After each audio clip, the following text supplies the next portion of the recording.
সদায় যদি বুকুৰ মাজত বা নাভিৰ ওপৰত বিষ এটা হৈ থাকে সেইটো জানো গেষ্ট্ৰাইটিছ বুজায় ঠিকই ভাবিছে আপোনালোকে সদায় এইটো আচলতে গেষ্ট্ৰাইটিছ নহবও পাৰে কিছুমান আৰু কাৰণ আছে যাৰ লক্ষণসমূহ গেষ্ট্ৰাইটিছৰ নিচিনা দেখা দিব পাৰে তাৰে এটা কাৰণ হৈছে গেষ্ট্ৰ'ইছ'ফেজিয়াল ৰিফ্লাক্স ডিজিজ বা GERD 2 নম্বৰ কাৰণটো হৈছে যে হাৰ্ট এটেক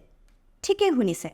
হাৰ্ট এটেকৰ আন এটা লক্ষণ হৈছে পেটৰ ওপৰৰ অংশত বিষ এটা হৈ থকা বা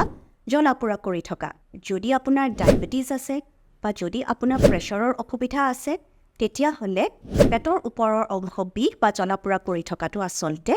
হাৰ্ট এটেকৰ লক্ষণ হ'ব পাৰে 3 নম্বৰ কাৰণটো হৈছে যদি আমাৰ গল ব্লাডাৰ বা যিটো আমি পিট বুলি কওঁ তাতে যদি